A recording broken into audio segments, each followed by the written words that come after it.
Yes, well, we got to Friday. Hurrah! Yes, I was chatting to my child in the kitchen yesterday and saying about one of the odd things about the current hoo-ha going on in Israel and Gaza is the number of voices that we are actually hearing on media, should you choose to do so. There are actual Palestinian voices out there, and I can't really remember this type of coverage. It's obviously a new example of our new media, and definitely kudos to Navarra, who are excellent in their daily coverage of this, but I mean just other people as well, actually having Palestinian voices on in front of Piers Morgan, and much as you might dislike Piers Morgan, at least he's doing it. Anyway, this seems to have a lot of people rattled because the media narrative cannot be controlled at the moment, and they really hate it.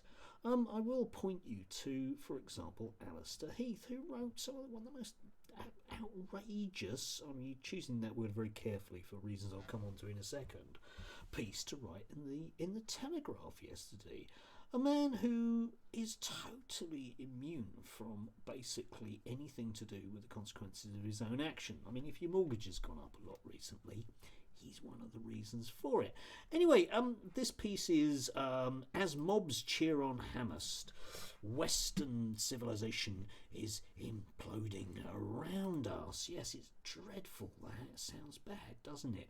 Let's take you through the language. I just want to read individual words, and his original article comes in at about 1,030 words.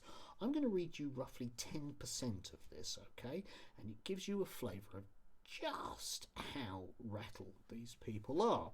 Hyperbole is a difficult word to say. It's an even harder word to spell, but it's totally apposite here. Yes, anyway, let's just dive in, shall we? Shameful.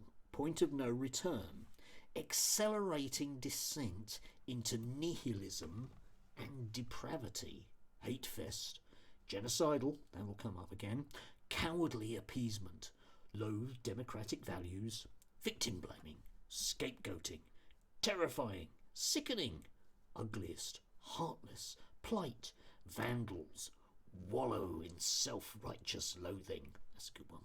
Hitler, obviously. Abducted, Islamist extremist monsters, my favourite type of monster, obviously. Moral outrages, chilling, social contagion, febrile times, moral emptiness. Degenerate, so corrupt, so ignorant, so morally bankrupt, so many so's. Evil, love the question mark.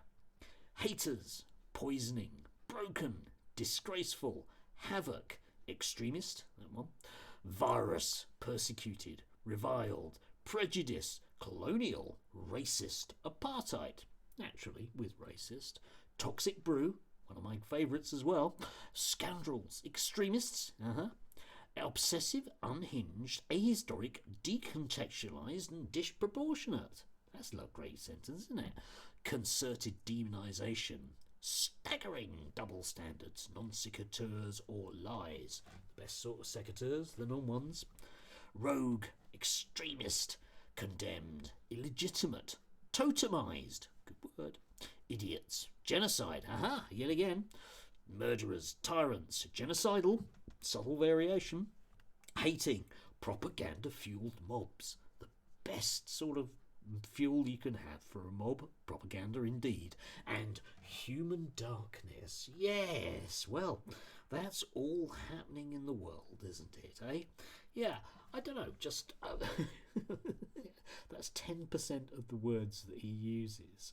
You can read this stuff for yourself, but like I say, he's a fairly big person who's supposedly wildly influential, and he writes this simply because the media narrative is outside their control, and they get hundreds of thousands of people on the streets, and their solution, just arrest them all, ban them, shoot them. They don't care. Yeah, everything has to keep the machinery of exploitation going, which is what the IEA and Allister Heath are all about. And yeah, do just look at some of his history around Liz Truss. It is absolutely laughable, even more so than this. Anyway, do have a lovely, lovely, lovely Friday. Stay dry. It's not great out there, is it? No. Enjoy.